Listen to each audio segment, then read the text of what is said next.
Добрый вечер, уважаемые телезрители. Добрый вечер, уважаемые знатоки. Сегодня у нас 18 декабря. Особый день для нашего клуба. День рождения создателя игры «Что, где, когда» Владимира Ворошилова. Владимиру Яковлевичу удалось изобрести такой вечный двигатель. Но даже если не вечный, то уж во всяком случае 21 год работающий даже без его непосредственного участия.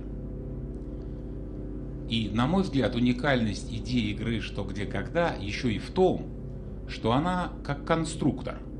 Можно переставлять детали и получать новое качество. Господин Сиднев, помните? Ворошилов любил менять правила по ходу игры.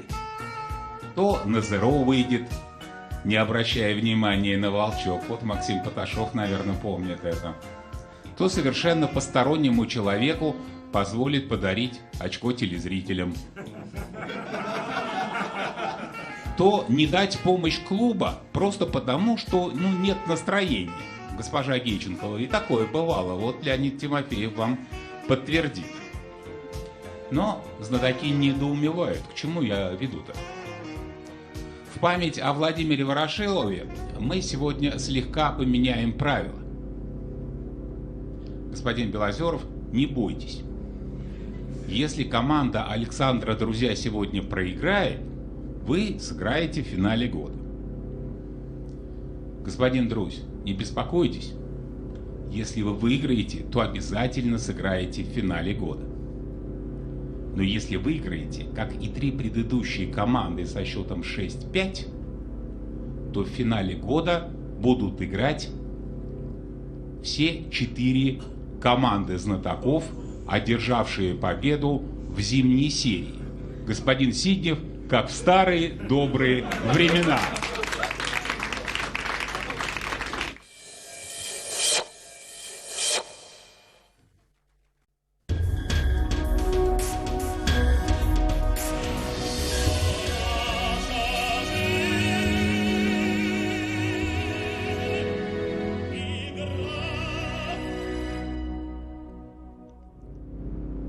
Против телезрителей сегодня играют Оксана Петрунько, 4-кратный обладатель «Хрустальной совы» Дмитрий Авдеенко, обладатель бриллиантовой и хрустальной сов Борис Левин, Михаил Дюба, обладатель «Хрустальной совы», магистр игры «Что, где, когда» Виктор Сиднев и капитан команды, обладатель бриллиантовой и 6 хрустальных сов, магистр игры «Что, где, когда» Александр Друзь.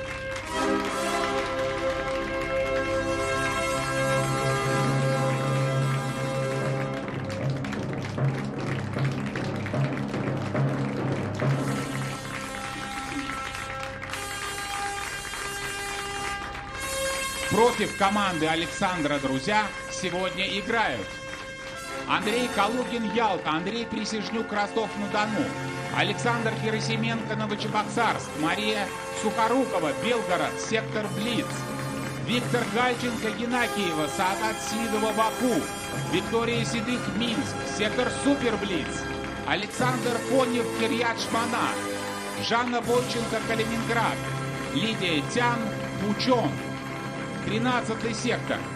Зимние игры «Что, где, когда». Телезрители против знатоков.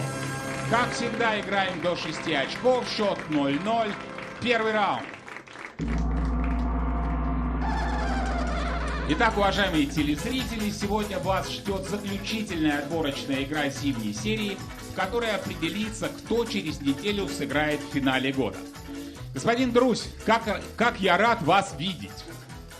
Александр, скажите, а вы помните какие-то примеры, когда Ворошилов нарушал правила или менял правила? Помните что-то? Самый запомнившийся вы уже сказали, когда при счете 6-5 подарили очко телезрителям, счет стал 6-7. 6-6, наверное. 6-6, а потом стал счет 6-7 в пользу телезрителей. Александр, ну ведь именно Владимир Яковлевич внес в правила пункт: по ходу сезона правила могут меняться, корректироваться и так далее. давайте посмотрим внимательно. Белгород, господин ведущий. А сверху блиц, господин магистр. Блиц. 3 вопроса по 20 секунд обсуждения на каждый. Чтобы заработать очко, вам нужно ответить на 3 вопроса подряд. Внимание, вопрос первый. Это барьер, обрывающий одним махом гармонические сочетания. Инга Макеева из города Ольборг интересуется, о чем это сказал французский художник Жорж Пьер Сёра.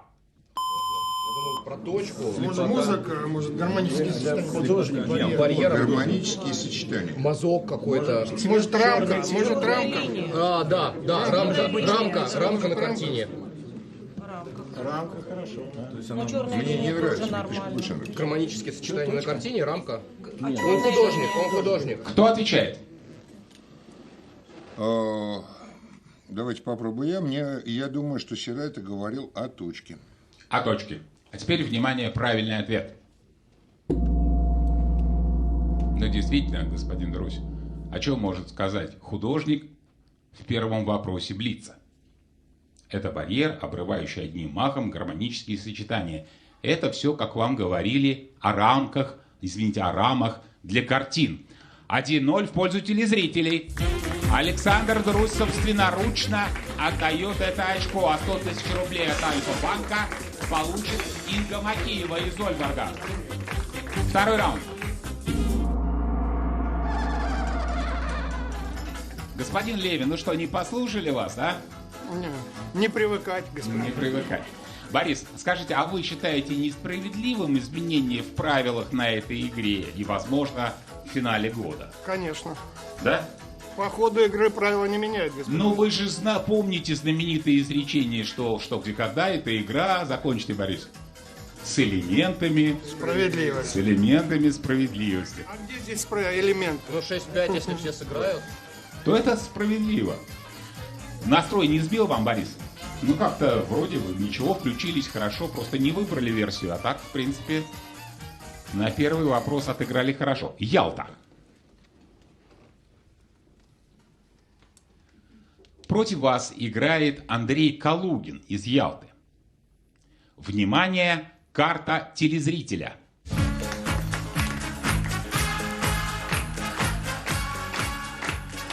Уважаемые знатоки, телезритель отметил на этой карте не все, но многие географические точки. Внимание, вопрос. Кто вдохновил телезрителя на создание этой карты? Какие-то полисы. Ребят, древние. карта сверху. Карта сверху. В основном вокруг морей. Португалия, Гибралтар. Может, птицы какие-то, нет? Может, места обитания, нет? Понимаешь, везде моря, везде на берегу. Там Смотрите, на Санкт-Петербург, побережье Финляндия. Крыма много. Почему? Айвазовский может быть. Очень много моря. Где Айвазовский писал... Стамбул годится. Стамбул, да, он Но в там Крыму был. очень много, смотри. Может быть, да, и Вазовский Нет, но при хорошо. этом там есть абсолютно горные вещи. Ну и что, он армянин, поэтому... Махачкала, где-то Махачкала, Дагестан, на Он Каспийском. много путешествовал, у него был там паспорт вот такой вот.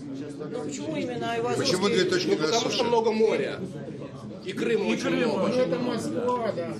Это Москвы там нет. А моря. как насчет древних поселений? Там Это не типа, Москва. Две точки на суше. куда? Ну, Древние- путешествовал там.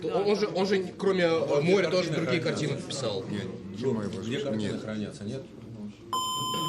Итак, отвечать будет. Дмитрий Авдеенко. Прошу, Дмитрий.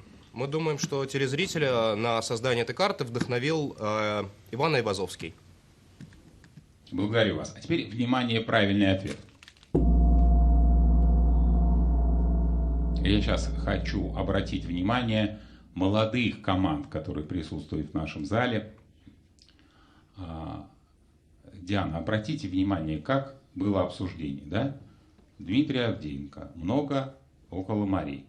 Виктор Сиднев, Крым, и особенно много в Крыму, да? И Дмитрий Авдеенко принимает передачу Сиднева, а Айвазовский. На создание этой карты господина Авдеенко телезрителя вдохновил Иван Константинович Айвазовский. Телезритель находил в названии картин художника название какого-то места и наносил точку на карту, потом другую и так далее. 1-1. Интересы знатоков защищает директор департамента коммуникаций госкорпорации «Росатом» Андрей Черемисинов. Добрый вечер. Добрый вечер, господин ведущий. Андрей, я понимаю, что вы болеете за знатоков, но именно сегодня не будете переживать именно за счет 6-5, чтобы увидеть в финале года 4 команды. И чем больше команд окажется в финале года, команд знатоков, тем лучше клубу. То есть вы тогда, пока телезрители 5 очков не наберут, вы тогда не вмешиваетесь в защиту. Стойте спокойно. А интересы телезрителей защищает вице-президент Альфа-банка Алексей Гиязов. Алексей, добрый вечер. А вы хотите увидеть в финале года 4 команды знатоков? Или вам милее игра с командой Бориса Белозерова? Сложный вопрос.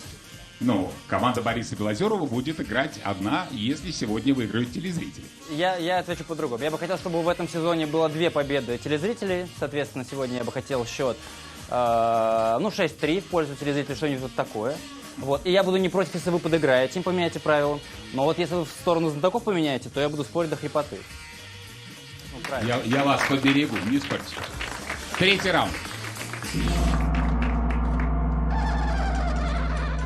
Госпожа Петрунько, честно говоря, я сам до конца не понимаю, как в финале мы будем играть 4 командами. Так что, я думаю, вам надо постараться до счета 6-5 дело не доводить. Но, Оксана, все-таки вот у вас как раз есть такой опыт. Вы играли в финалах и с 6 командами знатоков, и с 5 командами знатоков. Чем вам запомнились эти игры? Вот что это так за игра, когда играет так много команд? Ну, суетливая игра, честно вам сказать. Да, то есть все по 1-2 раунда, да, и меняемся. Но если вы не хотите повторить опыт, то надо постараться выиграть крупнее. Конечно. Янакиева. Против вас играет Виктор Гальченко из Янакиева. В 19 веке для этой цели использовали глицерин, керосин, свечной воск, китовый жир. В начале 20 века прибегали даже к смеси из вареных грампластинок и расплавленных галош. А сейчас для этого используют специальные средства. И все это для улучшения характеристик того, что сейчас находится у нас за кулисами. Внимание, вопрос. Что там? Или же для башмаков крем, например, чтобы не промокал. Вареные грампластинки для башмаков слишком Похоже на лыжи. Винил с резинами, скольжение, да. А еще, может, мазь от комаров какая-нибудь, знаешь, Не, улучшает что-то. Улучшает. Что еще может быть? Может быть что-то вот как дуду. Здесь все скользко, и это скользко. Это понятно, Дима, это хорошо. еще для свечей. Это да, самое. Парафин, воск. Красный воск они и сейчас используют. Для освещения. Вряд ли вареные грампластинки для освещения, да, это вот. Для запаха какого-то, для дыма, нет? Для улучшения. Может, Улучшение качества того, что за кулисами. Там лыжи, да. То есть должен быть предмет. Улучшение качества того, Того, что за кулисами. Нет, ну тогда качество лыж не улучшается. Это мазь. Нет. А если это все Скольжение. Скольжение улучшает. Качество, ну как, качество лыж. качество лыжи лыж скольжения. Ну Предположим. еще все-таки. Итак, прошу. Отвечать будет Виктор Сидних. Мы считаем, что за кулисами лыжи. Лыжи. Все перечисленные предметы в разное время использовали, когда смазывали. Посмотрите. Лыжи 2-1 в пользу знатоков. Уважаемые телезрители, напоминаю вам, что вы можете прислать свои вопросы в 13-й сектор по адресу 13.alfabank.ru. А сейчас реклама на Первом канале. Уважаемые телезрители, букмекерскую компанию «Винлайн» в клубе «Что, где, когда» представляет спортивный комментатор Денис Казанский. Денис, добрый вечер. Добрый как вечер, вам господин. результат матча Аргентина-Франция? Ожидали такого вообще пиршества футбола? слов-то немного. Вы знаете, я бы тут использовал воображение. Вот знаете, как оказаться в одной комнате с Леонардо, когда он писал «Мону Лизу», или с графом Толстым, когда он «Войну и мир» писал. Я думаю, что мы стали свидетелями настоящего шедевра и истории. Это, наверное, лучшая игра в истории футбола и лучший футбол в истории игры. Я думаю, что вот это мы увидели сегодня. Ну и мы часто говорим о справедливости. Справедливости в профессиональном спорте – это такое понятие относительно, но Месси с Кубком мира в своем последнем чемпионате, ну, пожалуй, что это справедливо. Справедливо и все, что происходит здесь, в зимней серии, потому что и лучшие команды здесь, и команда «Друзья» претендует на финал в этом году. Я думаю, что все это справедливо. И что справедливо, что все будет впереди. Несмотря на то, что чемпионат мира закончен, новогодние каникулы, масса спорта. А с компанией Winline, если вы только зарегистрируетесь, получаете до 10 тысяч рублей в качестве фрибетов. И, в общем-то, получаете удовольствие от игры, остальное за Winline. Благодарю вас, Денис. Продолжаем игру. 4-й раунд.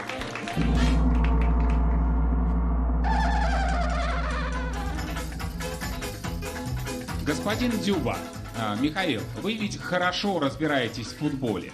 Вы ожидали, что финал будет именно таким по составу участников и по результату? В какой момент, господин ведущий? В какой-то. В какой-то момент после полуфинала ожидал. Но вам нужно ставками заниматься профессионально. Михаил, а скажите, вы в «Что, где, когда» разбираетесь, по-моему, даже лучше, чем в футболе. Чего вы ждете от финала года? Как по составу, так и по результату. Господин ведущий, я даже не буду говорить, чего я жду от финала года по составу. На мой взгляд, это очевидно. А по игре, я надеюсь, что наша команда победит достаточно. 13-й сектор сейчас. 13-й сектор. Интернет против знатоков. Итак, 13-й сектор поступило 11 938 вопросов, и сейчас компьютер выберет один из них. Против вас играет телезритель из Углича Алена Крылова. Внимание, вопрос. Что означает в переводе с турецкого финдык, а что фыстык? У нас досрочный ответ, господин ведущий. Да. Прошу вас. Финдык это Секундочку, подожди. У нас отвечает Дмитрий Авдеенко. Пожалуйста. Финдык это орех, фыстык это фисташка. Давайте посмотрим на экран. Внимание, правильный ответ. Да, абсолютно правильно. Дмитрий Авдеенко, 3-1.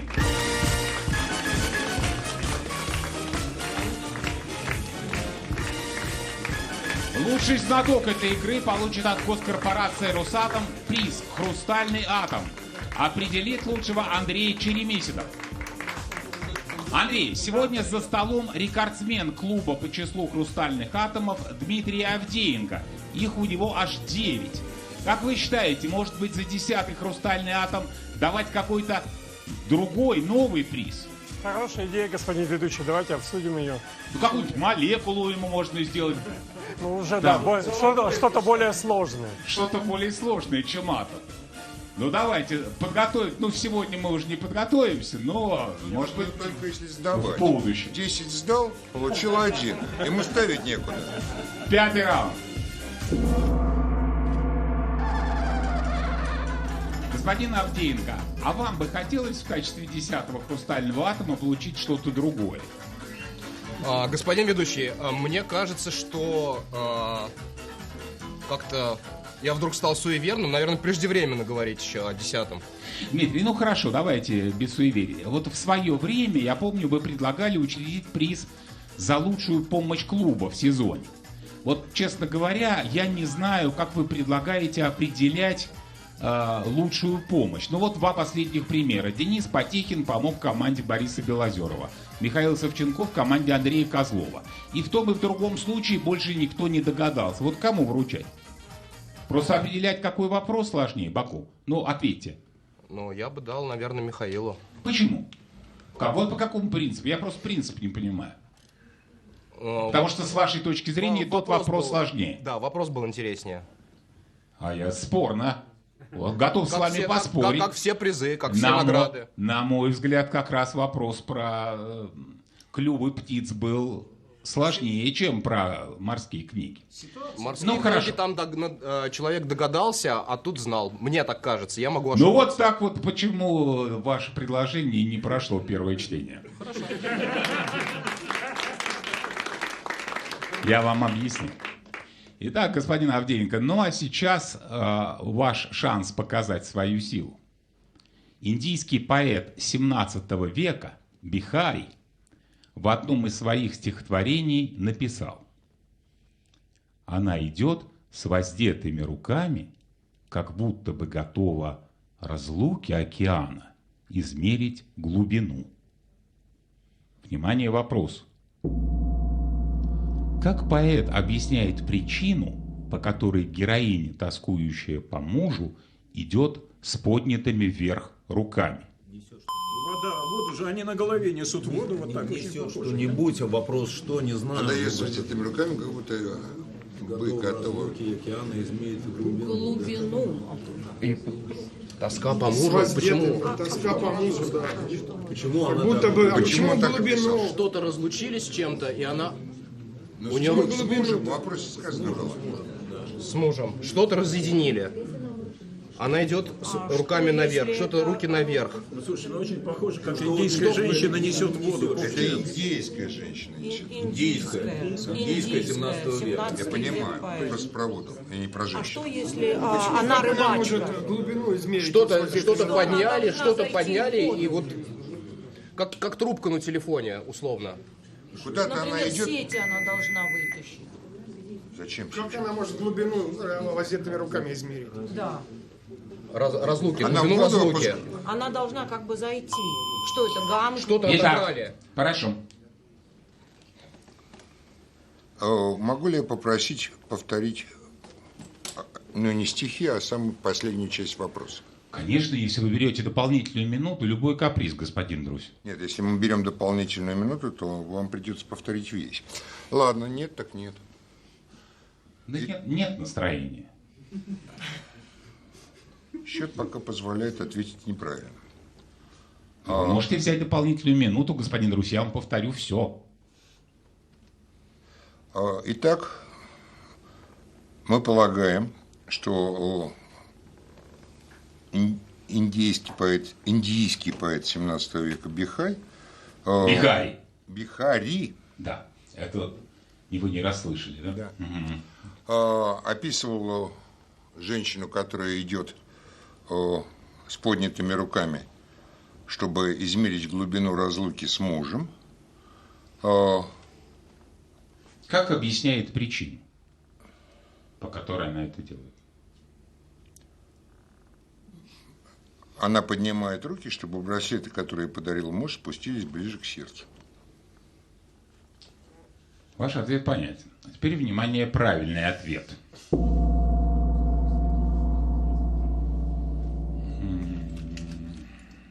Господин Друзь, а вы можете описать индианку? Вот как вы ее себе представляете? Женщина, завернутая в длинный Так, кусок а материи. вот с точки зрения рук, вот что у нее с руками? Там же она с поднятыми руками идет.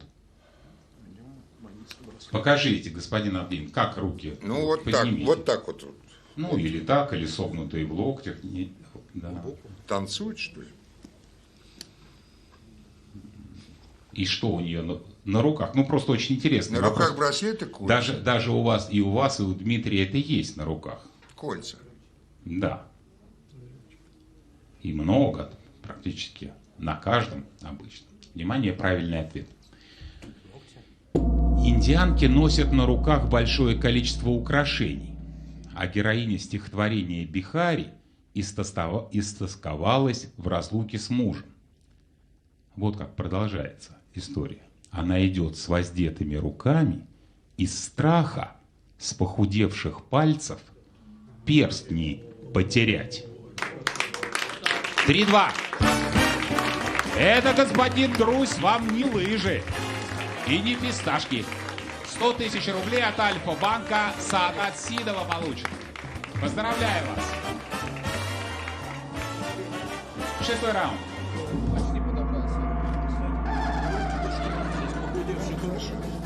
Господин Сидни, Виктор, у меня такой вопрос. Вот телезрители мне часто задают этот вопрос, а я не знаю, что отвечать. Вот вы пустили Александра Друзя в кресло капитана только на этот сезон, или теперь будет команда Александра Друзя? Мы после финала решим. Виктор, честно говоря, я ловлю уже себя на том, что я сам путаюсь, чья вы команда. Вы неразрывны просто, я не знаю, как Ильф и Петров. Не, мы в любом случае команда друзья, но капитан в ней бывает разный.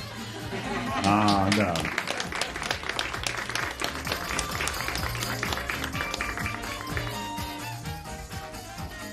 Так, а вот Ростов-на-Дону.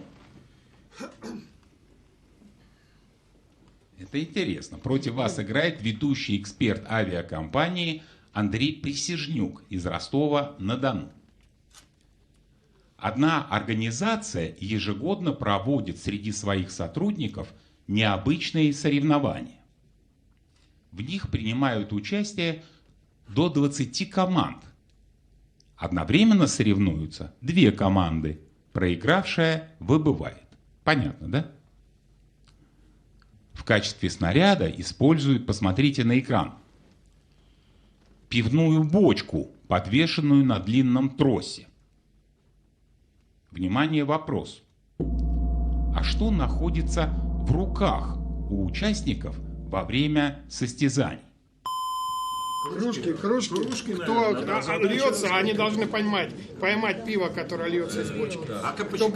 Когда оно льется, видишь, она высоко поднята, значит, может, веревки, Не, ну это могут быть мячики какие-то, или эти Смотрите, дротики. для того, чтобы мячики и дротики, она должна, там дыра есть, потому что просто так-то не годится. Почему льется? А может быть, Ну, в какой-то момент включается, должен поймать, кто больше поймает. Может быть, они как раз их задача, так сказать, заставить, чтобы льется. Может быть, это просто перетягивание каната? Только клюшками какими-то вот такими. А там какая-то Это петелька внизу, между очень прочим. высоко, до Что у туда не них в достать руках, никакой спрашиваю? клюшки. Веревка. А там Еще петелька раз, что-то внизу. большое, типа Нет, смотри, веревка кончается на столбе. она Нет, привязана. веревку отдельная, у них веревка, и они 2 команды перетягивают ее. А как они перетягивают? Она висит просто. А Как они, в могут? зависимости от того, кто перетянул, в ту сторону льется, может быть, но тогда кружка в любом случае. Там Ну, пиво, пивная бочка. Ну, пивная бочка. Там снизу Она тоже может это быть самое вот пустая. это. Итак, кто отвечает? просто для равновесия. Кто отвечает? Ну, давайте предположим, что пусть отвечает Борис Левин.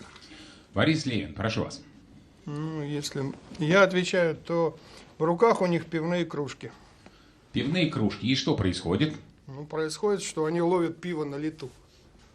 Пиво на лету. Вы пробовали такой, Борис? Я не пробовал, но я в этой компании не работаю. А теперь, внимание, правильный ответ.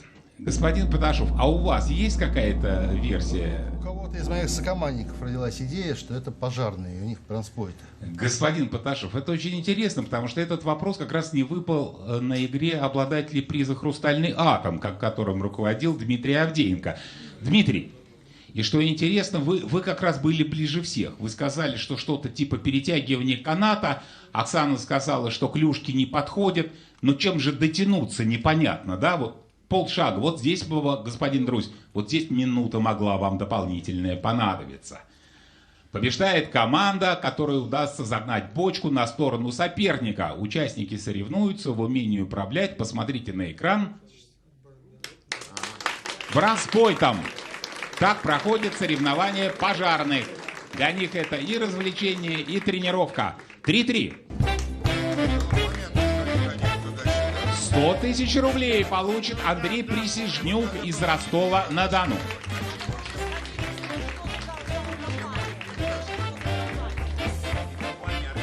Седьмой раунд.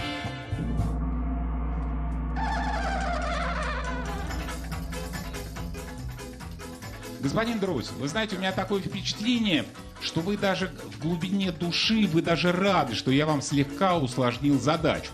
Играете бодро, с огоньком. Ну что это за задача для вашей команды выиграть 6-5? Согласны? Ну, как, пока эта задача не очень близка. Скажите, а может быть вам надо стремиться к счету 6-5? Вот как в былые времена, 4 команды, там что-нибудь придумаете такое, там, заварушку такую? Или вам хочется самостоятельно, только для себя? Ну, вариантов немного. Либо только для себя, либо только для Пучок. Белозерова. Против вас играет переводчик Лидия Тян, город Пучон, Южная Корея. Вопрос снят самой телезрительницей. Внимание на экран.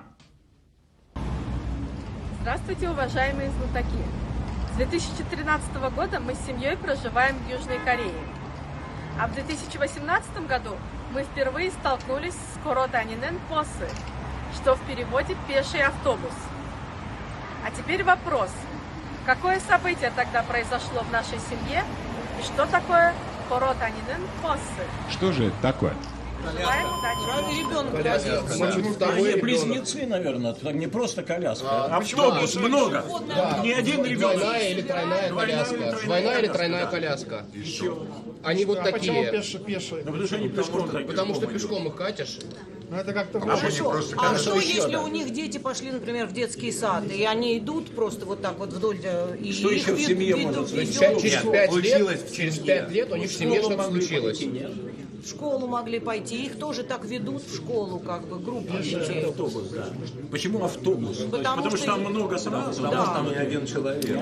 Ну, автобус еще останавливается, он кого-то подбирает по дорогу, да. А тогда просто автобус. Почему пеший тогда? И в семье случилось. Они пешком ведут.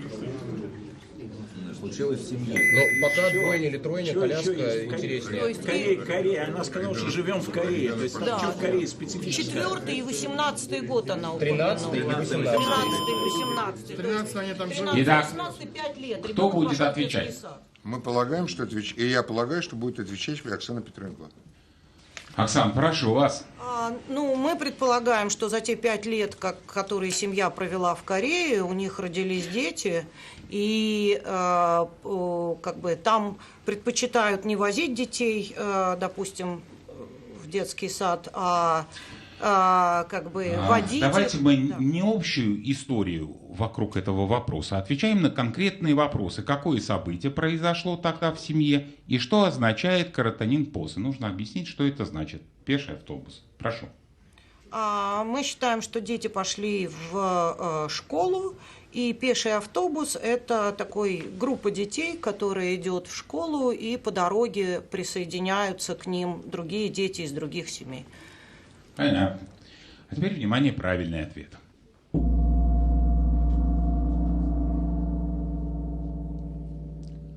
Как-то вас, господин Друзь, сбила, Оксана. Да? У вас же была версия про коляски. У нас было несколько версий. Да, да. Госпожа Петрунко. Да. В Корее родители школьников могут воспользоваться услугой пеший автобус. Да. И почти то же самое, что школьный автобус, но только пешком. Да. Посмотрите на экран. Взрослые собирают детей по микрорайону, Оксана, браво, и отводят в школу. Это и есть Коротанин Посы. В 2018 году дочь телезрительницы пошла в 1 класс. Оксана Петрунько, 4-3.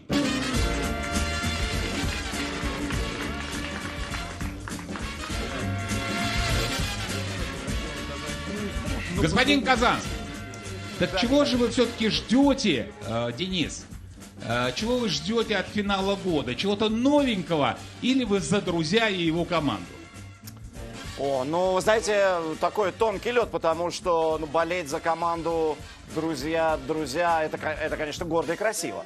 Но ведь у команды Белозерова все по принципу, так как здорово, что все мы здесь сегодня собрались. Поэтому я и за тот коллектив, и за этот, за старых друзей и новых друзей. Тем более, что это любовь может быть без взаимности, но не дружба. А про дружбу говоря, вот компания Винлайн не так давно подружилась с российской премьер-лигой. И футбол заискрил, и это можно судить уже по предматчевому шоу. И более того, в феврале будет большой футбольный турнир в Абу-Даби. Компания Винлайн его проводит. И это все для новых идей и для новых друзей. Так что, я думаю, будет интересно. Благодарю вас, Денис. Господин Друзь, давайте немножко передохнем. Реклама на Первом канале.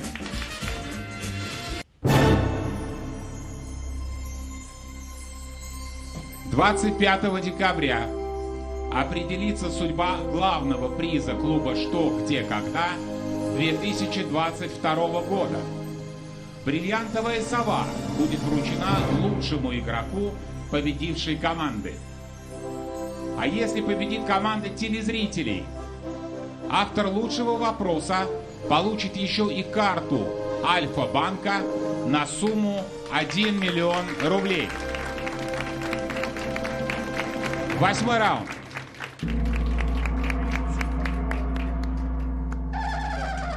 Уважаемые телезрители, если вы хотите сыграть против знатоков в 2023 году, присылайте ваши вопросы на игру либо по электронной почте, адрес вопрос@tvigra.ru, либо по почте, либо заполните специальную форму на нашем сайте tvigra.ru. Господин Гиязов, сейчас вы стоите в окружении знатоков, а уже через неделю будете стоять в окружении телезрителей. Что вы посоветуете тем, кто собирается к нам приехать? Ну, я посоветую одеться потеплее, потому что такие сугробы, то, что называется, кажется, придется прибираться. Но как вести себя? Я думаю, что надо здесь расслабиться, и это будет домашняя игра, потому что мы всегда играем, так сказать, на домашнем стадионе знатоков, как сказал бы Денис, но наконец-то будет игра наша и, очевидно, успешная. Благодарю вас. Давайте посмотрим на стол. Минск. Против вас играет эксперт-криминалист Виктория Седых из Минска. Господин Друзь, в лифтах некоторых жилых домов Японии есть специальная кнопка.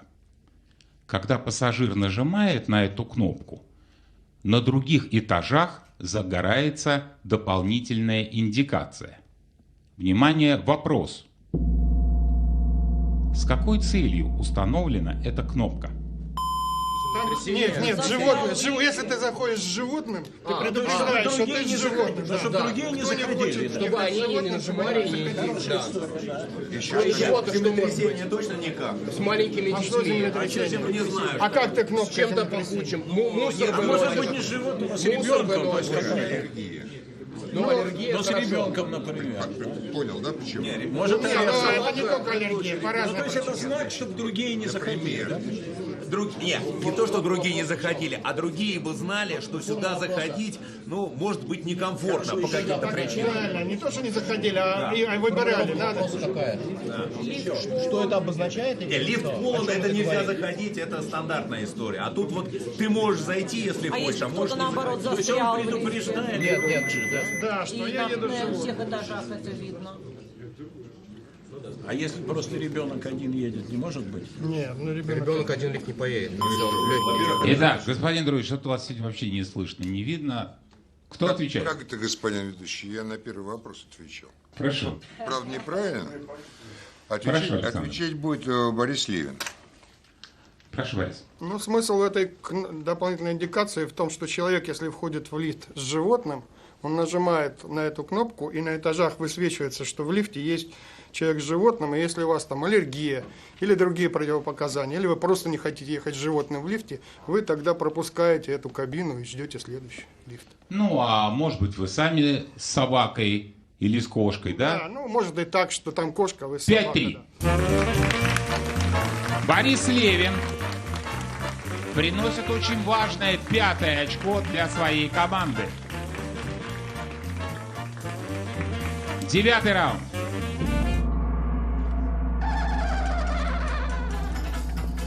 Господин Друзь, ну видите, а вы боялись. Я боялся, господин Левин. Да. Как испугались, там что-то несправедливо. Все для вашей команды, что там? Господин ведущий. Но с другой стороны, Александр, знаете, что интересно? Вот команды Максима Поташова и Бориса Белозерова, они к счету 6-5 пришли со стороны поражений. То есть они проигрывали и выиграли 6-5. А вот господин Козлов, он выигрывал даже не 5-3, а 5-2. И дошел до счета 6-5. Поэтому здесь вот вам важно, конечно, продержаться.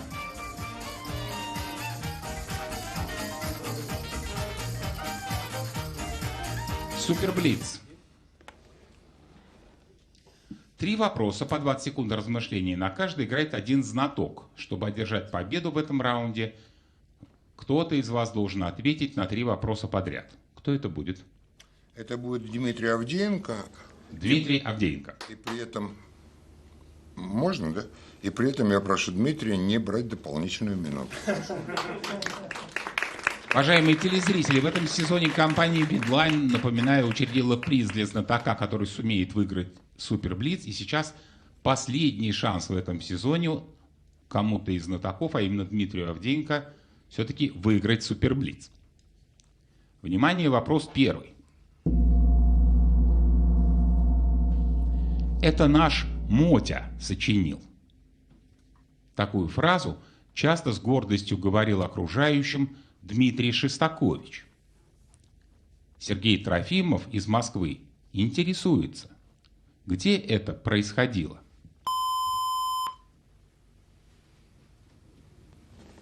Господин Левин, за подсказку вас удали, да? Нет, я не подсказываю.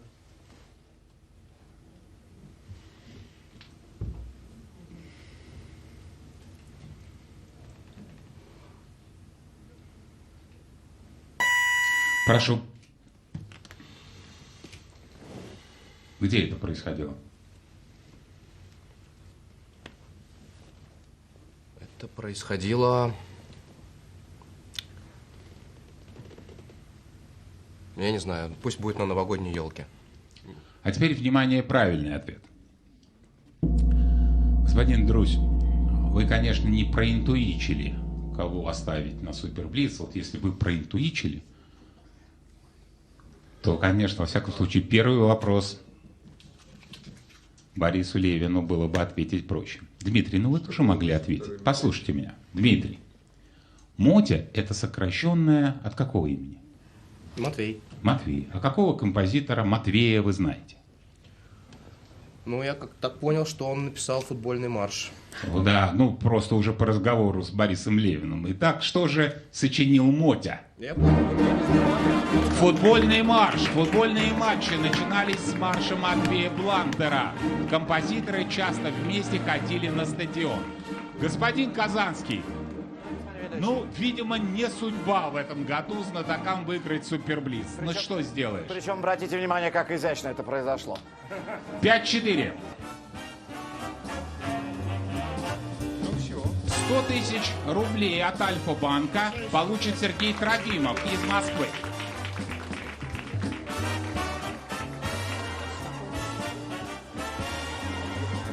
Итак, сейчас вот 5-4. 5-4. И очень важно вам, если вы хотите играть самостоятельно, очень важно вам выиграть следующий вопрос. Госпожа Шутова, господин Поташов, скажите, а вы хотите, чтобы счет был 6-5 и сыграть всем вместе в финале года? Мы не против, господин ведущий. Вы не против. Господин Антохин, Козлов, вы не против? Ну, как мы можем спорить с господином Поташовым по этому поводу? Нет, ну серьезно, господин Козлов, вам не кажется, ну что, 4 команды, Вы знаете, тяжело будет, нет? Я вообще категорический противник игры в присядку, как ее называет господин Друзь. Но в этом случае, в финале года, в конце этого сумасшедшего сезона, я только за, чтобы играл весь клуб. И это подчеркнет еще и то, как мы все вместе играем за судьбу клуба, за победу и так далее. Ну тогда вам надо уговорить господина Друзья не отвечать на следующий вопрос. Нет, извините, это игра, и как игра решит, наверное, Волчок, как решит так, пусть оно и будет. Но победу команде мы желаем абсолютно. Госпожа Любинская, господин Белозеров, а вы-то как раз не хотите, чтобы счет был 6-5. Вы хотите, чтобы 6-5, но в пользу телезрителей, чтобы играть самостоятельно, да? Мы любому счету 6-5 будем рады, господин ведущий. Финал хоть ушко, хоть чучелком. Господин ведущий, я еще так вот всю игру размышляю о том, что я буквально позавчера пересматривал увертюру к зимней серии 2020 года, и мы как раз тогда, вот команда, в которой играл я, и команда, собственно, в которой играла, кажется, 4, да, Оксана, Дмитрий, Виктор и Александр играла вместе с нами, поэтому это, я всю игру думаю, какое-то совпадение. Так что пускай игра решит. Ну посмотрим. Счет 5-4, 10-й раунд. Уважаемые телезрители, я напоминаю, что команды Максима Поташова и Андрея Козлова заинтересованы в победе знатоков, но только со счетом 6-5. А команда Бориса Белозерова мечтает о победе телезрителей. Но в принципе, как мотает головой Андрей Козлов, все согласны на все. Господин Левин, мне передали, что вы с Александром Друзьем сожалели, что не придется играть решающий раунд. а вы его тренировали. Это правда? Ну, когда... Было такое у вас сожаление.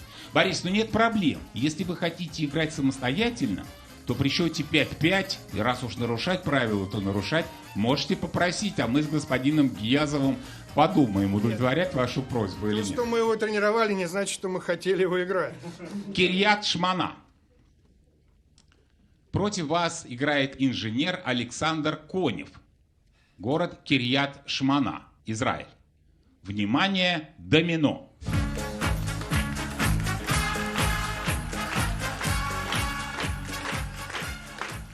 Уважаемые знатоки, игра в домино в Китае обросла различными терминами. Например, некоторым костяшкам были даны оригинальные названия. 4-4 человек, 3-1 гармония, 5-5 цветок сливы, 5-6 голова тигра. Внимание, вопрос. А что называют чириканье воробьев? 2-2. Чик-чик. Нет, по звуку надо что-то. Во-первых, что-то парное. Или 1-1, 1-1, 2-2. Вытащите. Чириканье воробьев. Нет, я говорю, чириканье должно быть парное. Это звукоподражание или графические? Думаю, что звукоподражание. А как мы не знаем, как по-китайски. Сюда, пожалуйста. Как по-китайски воробей чирикают? Я думаю, что это иероглифы. Я думаю, что вот по графическое написание... А что мы иероглифы? А как мы знаем, как чириканье воробья? Что логически, что можно из воробья вытащить? Чириканье На воробья. верхнем ряду были вот Что, эти. или что-то на воробья похоже, какое-то сочетание точно. По-китайски умеете читать? Считать? Нет.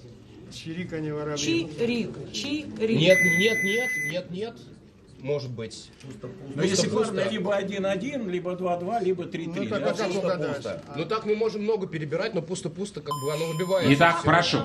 Господин ведущий, Кто отвечает? мы хотели бы взять дополнительную минуту. Дополнительную минуту. И просим повторить вопрос. Безусловно. Ну, тут уже вынуто все, что было вынуто. Ну хорошо. Игра в домино в Китае обросла различными терминами. Например, некоторым костяшкам были даны оригинальные названия. 4-4 человек, 3-1 гармония, 5-5 цветок сливы, 5-6 голова тигра. А что называют чириканье воробьев? Смотри, вот версия в пусто-пусто. Чириканье воробьев — это что-то такое несущественное. Да, вот мы вообще не можем 1-1, 2-2, 3-3 мы не можем выбрать, а Почему пусто отличается. Но это не важно. Это тоже по созвучию или на иероглиф похоже? Вот Нет, пишется иероглиф, если правильно просто. Один это одна полоска, две, три. Человек, вот, иероглиф человек по-китайски, но не похож на 4-4. Саш, смотри, 1-1, 2-2, 3-3 мы не выберем такое-то, а пусто-пусто Оно выбивается, какая-то да. логика есть, что совсем бессмысленно. Такая, что это ничего не значащее. Цветок сливы похоже пятерка, да, на 2 5 цветка? лепестков там Да, просто. 5 лепестков. Там вполне конкретно. Голова тигра. Чего-нибудь на Голова тигра, птичку 5 похоже разных, вообще из этого. Чириканье воробьев. Что из Может воробья быть, можно все-таки вытащить? несимметричная история, если птичку нарисовать. Какой Кто-нибудь он? умеет Две нарисовать? лапы, я не знаю. Ну, не знаю, мне и 2-2 тоже нравится, на самом деле. А нам именно костяшку нужно назвать или какой-то термин? Какой-то костяшек. какой Из этих костяшек какой-то костяшек. Итак, кто отвечает? Боря. Прошу. Отвечать будет Борис Левин. Борис Левин, прошу. Ну, чисто потому, чтобы как-то выбрать из того, что есть, не зная китайского языка, мы выбираем вот эту костяшку. Пусто-пусто. Пусто-пусто. Перед тем, ну давайте, внимание, правильный ответ.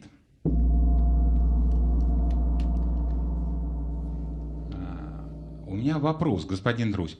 А почему вот вы как-то в конце сказали, все-таки в Китае домино игра обросла различными терминами, да? И вопрос, что называют чириканье воробьев. На основании чего вы сделали вывод, что нужно именно костяшку называть?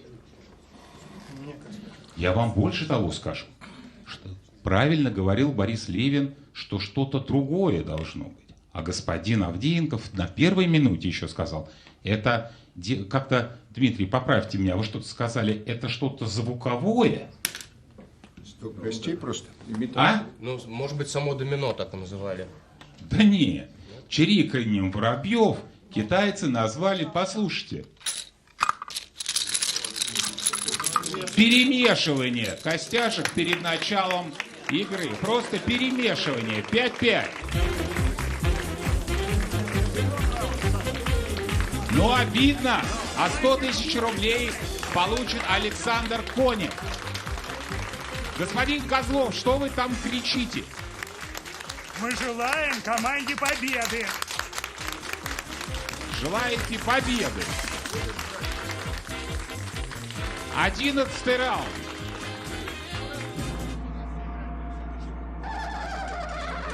Ну, обидно. Вы хотите взять решающий раунд? Это нужно решить до остановки волчка, господин Друзь. Мы пробуем, я спрашиваю. Не, ну сколько же вы тянуть-то будете? Все за нас болеют, мы будем их писать. Вот, господин Друзь, какая логика. Да. Кто кричит? Кто Это я кричит? кричу. Если нарушать правила немножко, может быть, можно и помощь клуба при равном счете тоже, чтобы команда взяла. Нарушать так нарушать.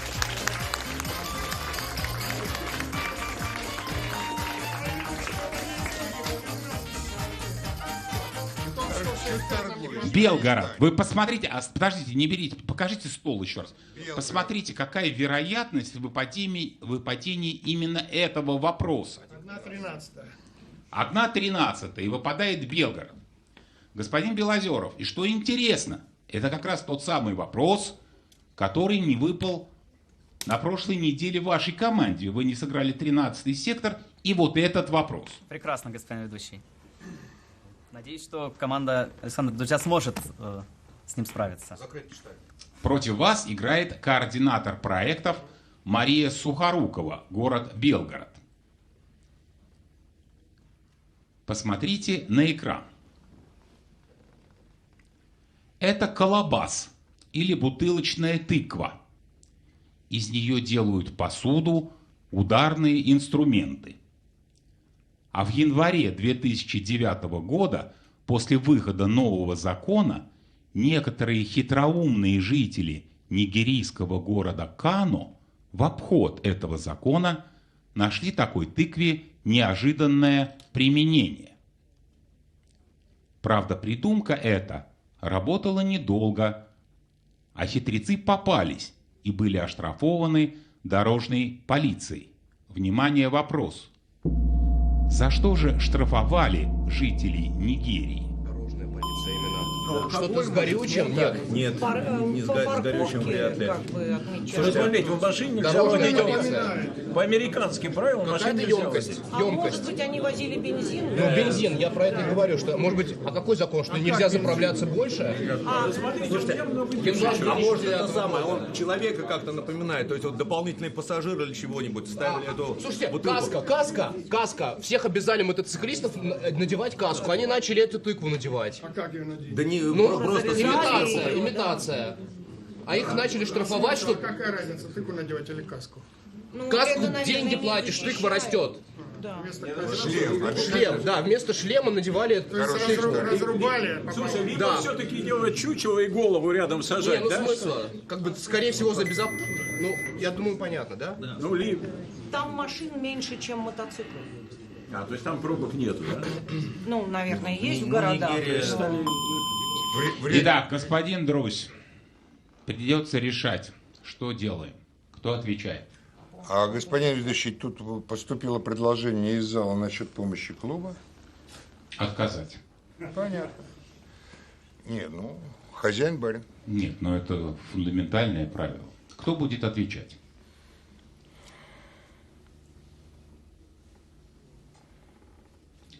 Господин Друзь. Я... Да. Итак. Вы будете отвечать? Нет, я полагаю, что отвечать будет Виктор Сиднев. Прошу, господин Сиднев. Ну, я воспользуюсь версией Авдеенко, что поскольку там много мотоциклистов, и ввели правило, что все мотоциклисты должны быть в шлемах, некоторое время жители изготавливали подобие шлемов из этой тыквы. Но были разоблачены и оштрафованы. Теперь, внимание, правильный ответ.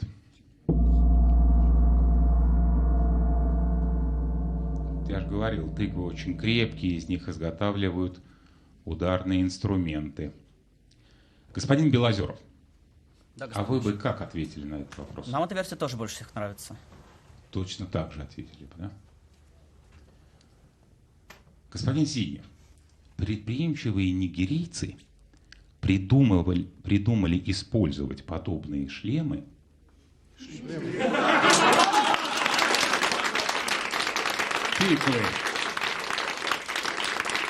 Тыквы в качестве мотоциклетных шлемов. Хитрецов штрафовали за нарушение закона, запрещающего езду без шлема. Дмитрий Авдеенко, Виктор Сиднев, Александр Друз. 6-5.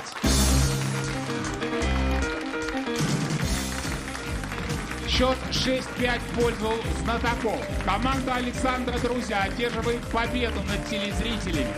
И вместе с 3 другими командами сыграет в финале года. Вот имена победителей. Виктор Сиднев, Борис Левин, Дмитрий Авдеенко, Оксана Петрунько, Михаил Дзюба и Александр Друз. Господин Друз, ваша команда сыграет в финале года. Почему вы грустны? Также в финале года сыграет команда Бориса Белозерова, Максима Поташова и Андрея Козлова. Господин Черемисинов, кто из знатоков был сегодня лучшим? Давайте Дмитрию Авдеенко вручим 10-й хрустальный атом. А потом его обменяем на что-нибудь. А потом обменяем. Поздравляю вас. Господин Гиясов, кто получит приз за лучший вопрос?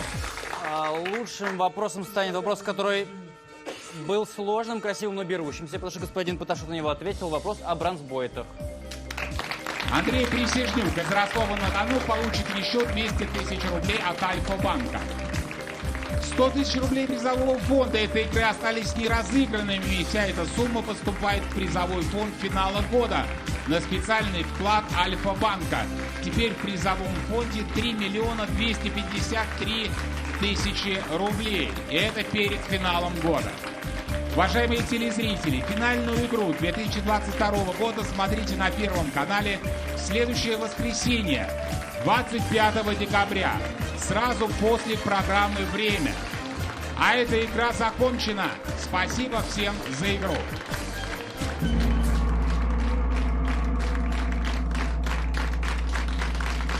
Господин Друз, вы прекрасны в своей радости. Господин ведущий, я недоволен собой, я сработал хуже, чем мог бы. Ой, Саша. Готовьтесь, Александр, через неделю есть шанс отыграться.